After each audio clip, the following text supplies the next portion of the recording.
আসসালামু আলাইকুম, স্বাগত জানাচ্ছি RTV দুপুরের সংবাদে। পুরোটা সংবাদে আপনাদের সাথে রয়েছে মিনুসা সুজানা। ত্রয়োদশ জাতীয় সংসদ সদস্যদের শপথ অনুষ্ঠানের প্রস্তুতি প্রায় সম্পন্ন। অনুষ্ঠানকে কেন্দ্র করে নেওয়া হয়েছে নিচ্ছিদ্র নিরাপত্তা ব্যবস্থা। অন্যদিকে নবনির্বাচিত এমপিদের বরণে প্রস্তুত হচ্ছে ন্যাম ভবনের সরকারি আবাসন। মন্ত্রীদের জন্য ইতোমধ্যেই 37টি বাসভবন প্রস্তুত করা হয়েছে। শাকিবুর রহমানকে সাথে নিয়ে রুদ্র রফিকের রিপোর্ট। রাজধানীর মানিক মিয়া এভিনিউয়ের ন্যাম ভবনের কোথাও হাতুড়ির ঠুকঠাক শব্দ, কোথাও আবার পুরনো আসবাবপত্র ঘষে মেজে চকচকে করার ব্যস্ততা। ন্যাম ভবন, এমপি হোস্টেল কমপ্লেক্স এবং নাখালপাড়ায় নবনির্বাচিত সংসদ সদস্যদের জন্য পরিচ্ছন্ন ও নিরাপদ আবাসন নিশ্চিতে জোরে সোরে চলছে কাজ। দেখা আছে যে জিনিসপাতিগুলো সব ফিনিশিং করবে, রং করবে, দেখা আছে যে ক্লিনিক করবে, ঠিক আছে। ক্লিনিয়ার করার পরে দেখা যাচ্ছে লোকজন উঠবে আর কি। সময়ের সঙ্গে পাল্লা দিয়ে চলছে সিভিল সংস্কার, কারিগরি মেরামত এবং নিরাপত্তা ব্যবস্থা জোরদার করা। নিরাপত্তা কার্যক্রম ইনশাল্লাহ ভালো, অনেক ঠিক আছে। আমরা যতটুকু দেখতে পাচ্ছি অনেক ভালো, এবং আরও ভালো করার জন্য আমরা নতুন করে ডিভাইসগুলো কানেকশন করতেছি আর কি। সচিবালয়ে নিজ দপ্তরে গৃহায়ন ও গণপূর্ত উপদেষ্টা জানান, প্রস্তুত মন্ত্রীদের জন্য 37টি বাসভবন। এখন পর্যন্ত আমরা 37টা বাড়ি রেডি করে রেখেছি। মিন্টু রোড, এই হেয়ার রোড, ধানমন্ডি এবং গুলশান মিলিয়ে প্রয়োজনে আরও কয়েকটা বাড়িও তৈরি করার প্রস্তুতি চলছে। অন্যদিকে নবনির্বাচিত এমপি এবং মন্ত্রীদের শপথ অনুষ্ঠানের জন্য প্রায় প্রস্তুত সংসদ ভবনের দক্ষিণ প্লাজা। সংস্কারের পাশাপাশি প্রস্তুত রয়েছে শপথ কক্ষ ও দক্ষিণ প্লাজার সাউন্ড সিস্টেম। নিরাপত্তার চাদরে ঢেকে ফেলা হয়েছে পুরো এলাকা। শপথকে কেন্দ্র করে মানিক মিয়া এভিনিউ সড়কে যানবাহন চলাচল নিয়ন্ত্রণ করা হবে বলে জানিয়েছে পুলিশ। শপথ গ্রহণ অনুষ্ঠানটি যেন সুষ্ঠু এবং সুন্দরভাবে অনুষ্ঠিত হয়, সে লক্ষ্যে আমাদের পর্যাপ্ত পুলিশ সদস্য মোতায়েন থাকবে এবং নিশ্ছিদ্র নিরাপত্তা ব্যবস্থা থাকবে। দক্ষিণ প্লাজার আশেপাশে কয়েকটা সড়কে যান চলাচল নিয়ন্ত্রিত থাকবে। দেশের ইতিহাসে এবারই প্রথম বঙ্গভবনের বাইরে সংসদ ভবনের দক্ষিণ প্লাজায় মন্ত্রিপরিষদের শপথ অনুষ্ঠিত হবে। গণ অভ্যুত্থানের পর যে নতুন বাংলাদেশের স্বপ্ন দেশের মানুষ দেখেছিলেন, তা এখন বাস্তবায়নের দ্বার প্রান্তে। মঙ্গলবার প্রথমে সংসদ সদস্য এবং পরবর্তীতে মন্ত্রিপরিষদের শপথের মধ্য দিয়ে সেই কাঙ্ক্ষিত বাংলাদেশ বিনির্মাণের যাত্রা শুরু হবে। রুদ্র রফিক, RTV, ঢাকা। দর্শক, এ বিষয়ে আরও জানাতে জাতীয় সংসদ ভবন এলাকা থেকে যুক্ত হচ্ছেন সহকর্মী শাকিবুর রহমান। শাকিব, প্রস্তুতি কেমন দেখছেন? নিরাপত্তা ব্যবস্থার কি অবস্থা, আমাদেরকে বিস্তারিত জানাবেন।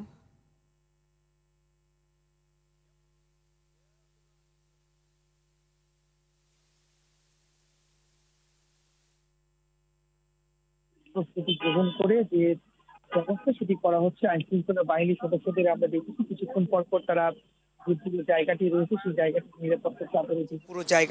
সেই জায়গাটি নিরাপত্তার চাদরে ঢেকে দেওয়ার জন্য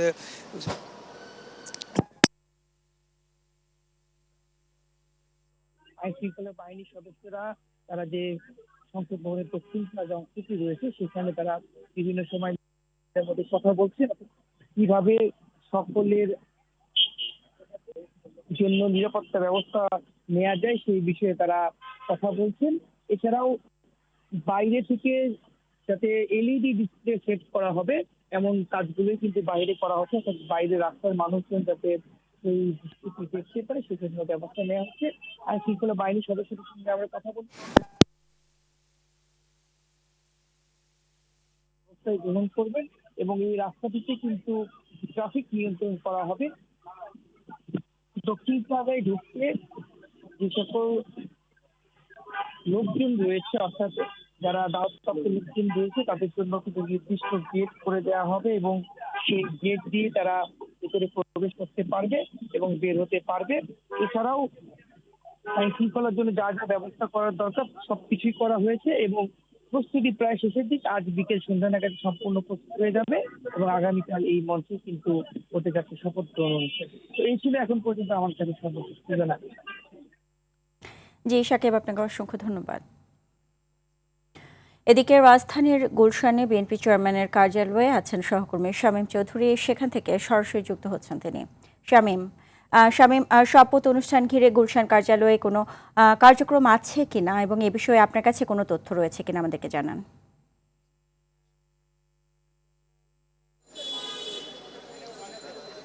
সুজানা, বেলা 12:40 বিএনপি চেয়ারম্যান তারেক রহমান তার এই গুলশানের রাজনৈতিক কার্যালয়ে প্রবেশ করেছেন। এর কিছুক্ষণ আগেই বিএনপি মহাসচিব মির্জা ফখরুল ইসলাম আলমগীর এই গুলশান কার্যালয় থেকে বের হয়ে যান, কিন্তু পরক্ষণেই কিছুক্ষণ আগে তিনি আবার এই গুলশানের কার্যালয়ে এসে প্রবেশ করেছেন। গুলশান কার্যালয়ে জ্যেষ্ঠ নেতাদের মধ্যে রয়েছেন বিএনপির স্থায়ী কমিটির সদস্য আমির খসরু মাহমুদ চৌধুরী এবং বিএনপির আরেকজন স্থায়ী কমিটির সদস্য এবং বিএনপি নির্বাচন পরিচালনা কমিটির মুখপাত্র নজরুল ইসলাম খান। ভেতরে আলোচনা চলছে। আপনি জানেন ইতিমধ্যে যে আগামীকাল জাতীয় সংসদের দক্ষিণ প্লাজায় সকালে সংসদ সদস্যদের নির্বাচিত সংসদ সদস্য এবং মন্ত্রিপরিষদের শপথ গ্রহণ অনুষ্ঠিত হবে। সম্ভবত বিএনপির পক্ষ থেকে কাদেরকে মন্ত্রী পরিষদে রাখা হবে সেই বিষয়ে ভেতরে আলোচনা চলতে পারে বলে আমরা এরকম তথ্য পেয়েছি। তবে মন্ত্রী পরিষদে কাকে রাখা হবে এই বিষয়ে এখন পর্যন্ত চূড়ান্ত কোনো তথ্য আমরা ভেতর থেকে পাইনি।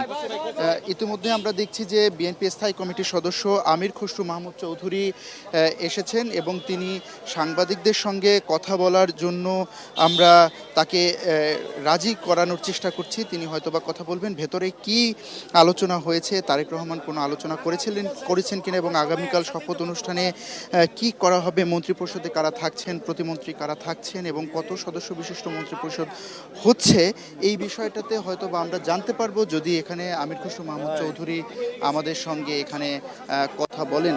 আমরা চেষ্টা করছি বিএনপি স্থায়ী সদস্য আমির খসরু মাহমুদ চৌধুরীর সঙ্গে কথা বলার এবং আমরা তাহলে জানতে পারবো যে বিএনপির পক্ষ থেকে কারা মন্ত্রী হচ্ছেন, কারা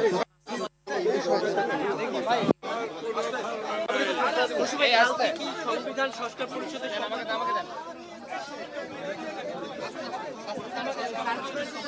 একটু জায়গা দেন, বেরোতে জায়গা দেন।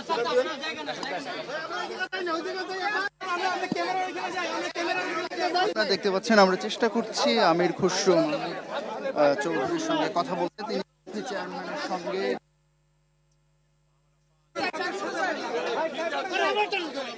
তিনি এখন কথা বলবেন, আমাদের সঙ্গে কথা বলছেন আমির খসরু।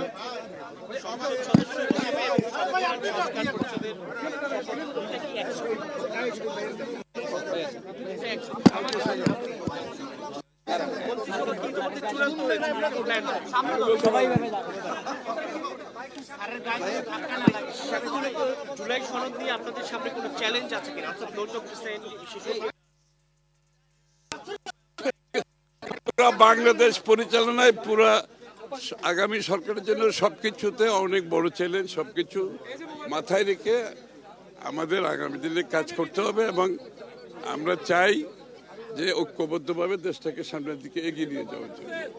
চ্যালেঞ্জ তো থাকবেই, তাই না? সবকিছুর বিষয়ে চ্যালেঞ্জ আছে, অর্থনীতির বিষয়ে চ্যালেঞ্জ আছে, শিক্ষার বিষয়ে চ্যালেঞ্জ আছে, স্বাস্থ্যের বিষয়ে চ্যালেঞ্জ আছে, কর্মসংস্থানের চ্যালেঞ্জ আছে।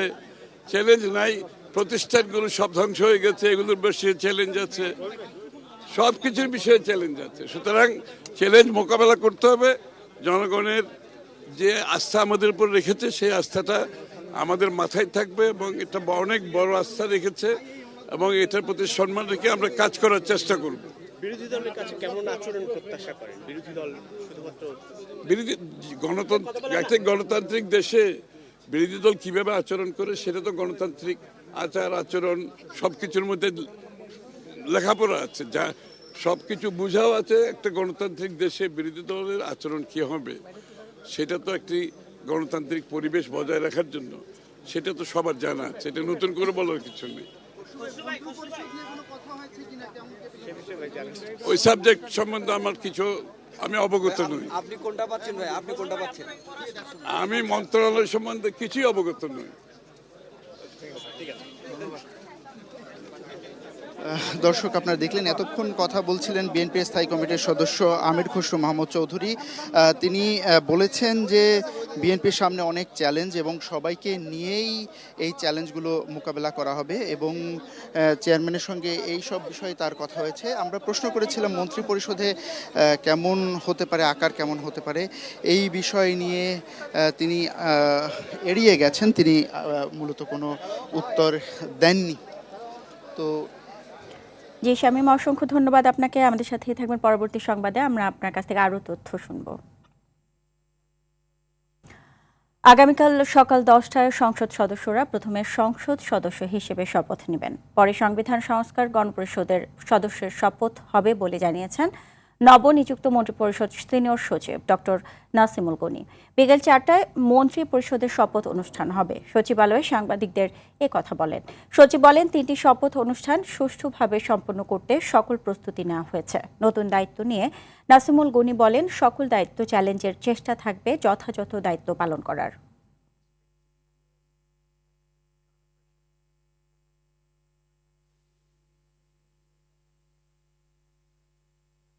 তালিকা পাওয়ার পরে তাদের জন্য যে অন্যান্য সাপোর্ট লাগে, একজন মন্ত্রী মহোদয় আসেন, তার জন্য একজন গাড়ি লাগে, একজন দেহরক্ষী থাকেন, তার বাসস্থান কোথায় হবে সেগুলোর ব্যবস্থা করতে হয় এবং তার সুরক্ষার ব্যবস্থা করতে হয়, তার অফিসকে অ্যালার্ট করতে হয়, তার নিজস্ব যে সমস্ত অফিসার কর্মচারী কাজ করবেন তাদের নিয়োগের ব্যবস্থা করতে হয়, এ সমস্ত কিছু দেখতে হয়।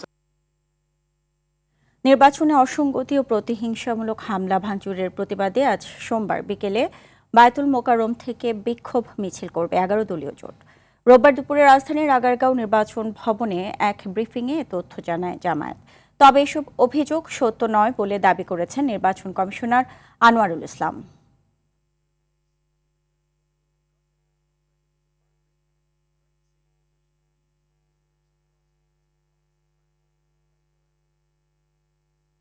কালো টাকার ছড়াছড়ি হয়েছে।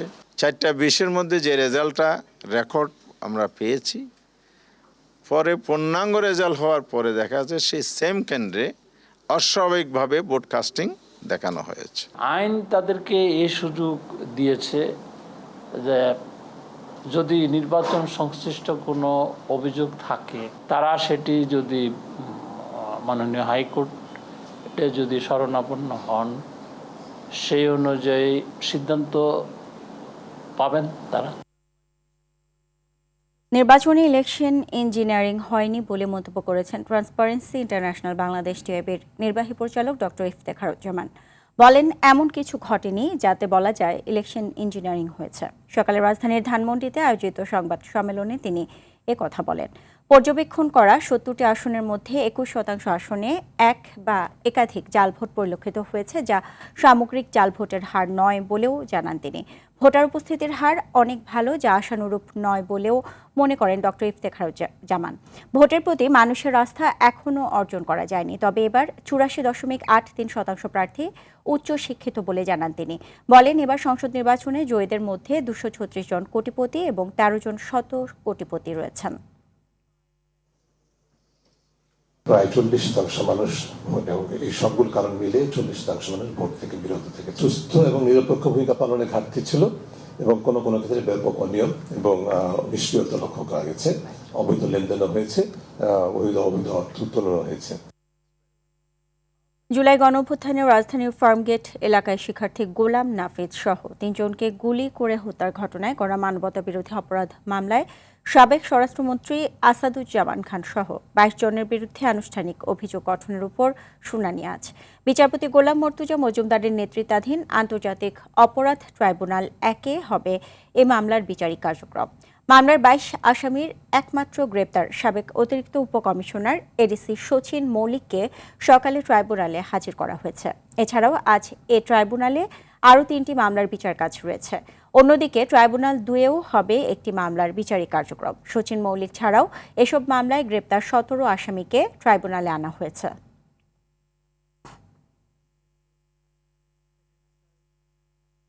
ভালো মন্দ মিলিয়ে দায়িত্বের 1.5 বছর শেষ হলো বলে মন্তব্য করেছেন পররাষ্ট্র উপদেষ্টা তৌহিদ হোসেন। দুপুরে পররাষ্ট্র মন্ত্রণালয় থেকে বিদায় নিয়ে যাবার সময়ে এ মন্তব্য করেন তিনি। পররাষ্ট্র উপদেষ্টা বলেন, দায়িত্ব শেষ হওয়ায় আবার পুরনো জীবনে ফিরে যাবেন। লেখালেখি এবং বিভিন্ন বিষয়ে কথা বলা চালিয়ে যাবেন তিনি। এর আগে পররাষ্ট্র মন্ত্রণালয়ের সিনিয়র সচিব আসাদ আলম সিয়াম সহ মন্ত্রণালয়ের কর্মকর্তাদের সাথে বিদায়ী বৈঠক করেন তৌহিদ হোসেন। আমি আমার পুরনো জীবনে ফিরে যাব, কিছু লেখালেখি, কিছু মাঝে মাঝে কিছু কথা বলা, এটুকুই। সেই সূত্রে হয়তো আপনাদের সাথে এরপরে আরো যোগাযোগ। দেশের অর্থনীতির স্থিতিশীলতা, বিনিয়োগ, রপ্তানি ও কর্মসংস্থানে প্রবৃদ্ধির ধারায় ফিরিয়ে আনার চ্যালেঞ্জ নিয়ে দায়িত্ব নিতে হচ্ছে নতুন সরকারকে।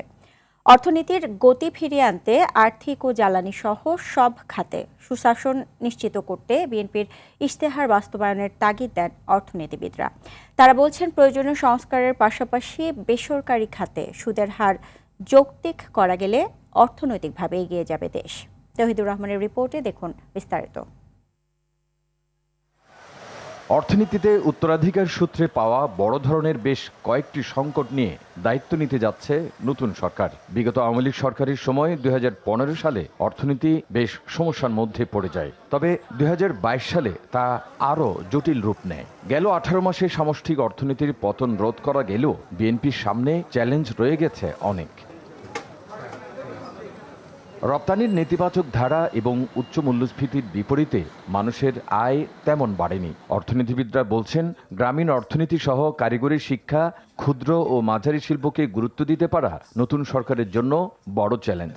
মূল্যস্ফীতির চাপ আছে, বিনিয়োগে স্থবিরতা আছে, কর্মসংস্থানের ক্ষেত্রে চাঞ্চল্য তেমন দেখা যাচ্ছে না।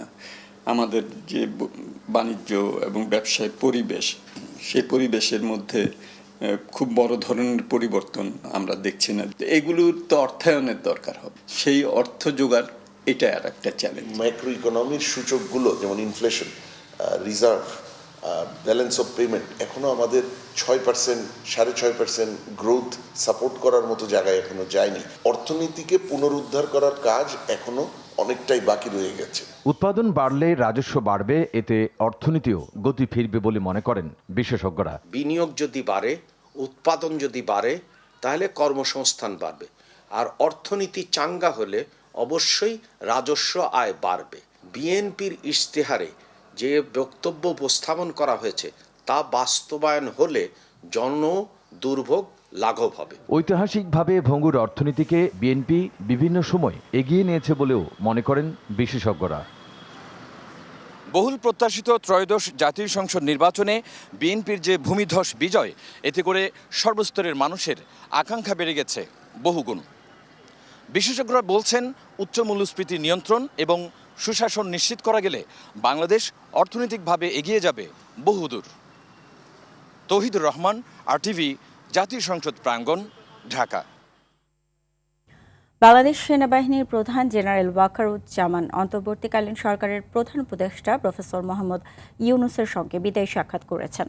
রাজধানীর তেজগাঁওয়ে প্রধান উপদেষ্টা কার্যালয়ে অনুষ্ঠিত সৌজন্য সাক্ষাতে তারা পারস্পরিক শুভেচ্ছা বিনিময় করেন এবং দায়িত্বকালীন বিভিন্ন বিষয়ে সংক্ষিপ্ত আলোচনা করেন। এ সময় প্রধান উপদেষ্টা তার দায়িত্ব পালনকালে বিশেষ করে জাতীয় সংসদ নির্বাচনের সময় সেনাবাহিনীর সহযোগিতার জন্য সেনাপ্রধানকে আন্তরিক ধন্যবাদ জানান ও কৃতজ্ঞতা প্রকাশ করেন।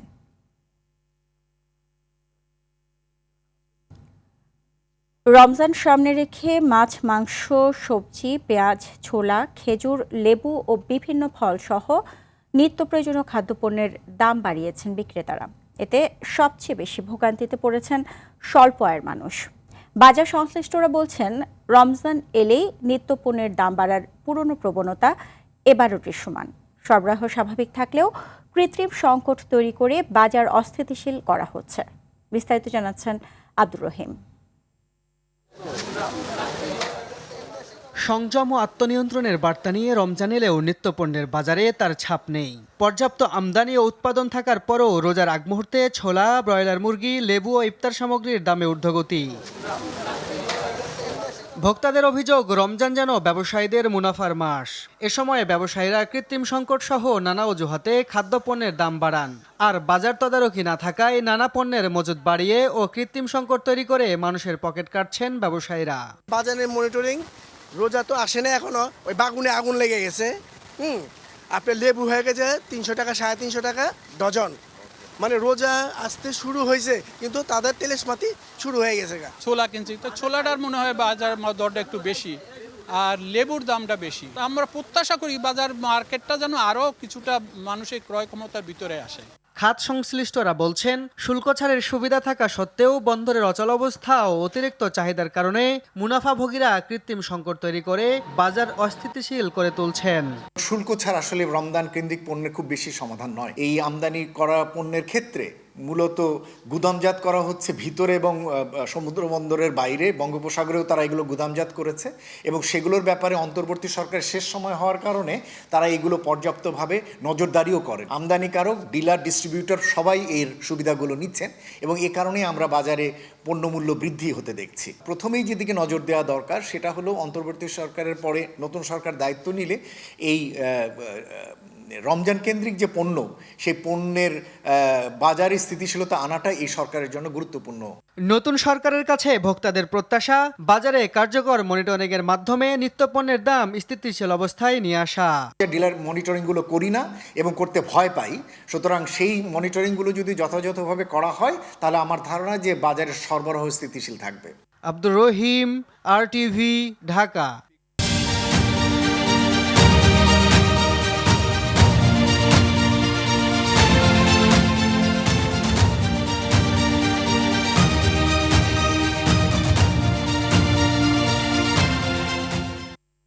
এ পর্যায়ে শুরুতেই জানাবো আইডিএলসি পরিবর্তনের পথে বাংলাদেশ।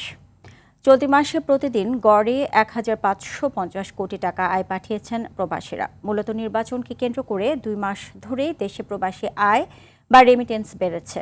মাসের প্রথম ৯ দিনে এসেছে ১১৩ কোটি ৫০ লাখ মার্কিন ডলার, বাংলাদেশি মুদ্রায় যার পরিমাণ ১৩,৯৬০ কোটি টাকা। কেন্দ্রীয় ব্যাংকের দেয়া এই হালনাগাদ তথ্যের প্রেক্ষিতে একাধিক ব্যাংক কর্মকর্তা জানান, সাধারণত ২ ঈদের আগে দেশে প্রবাসী আয় বেশি এলেও নির্বাচনের কারণে এ মাসে আয় বেড়েছে। তাছাড়া অনেক প্রার্থীর জন্য বিদেশে সংগৃহীত তহবিলও প্রবাসী আয়ের নামে দেশে এসেছে।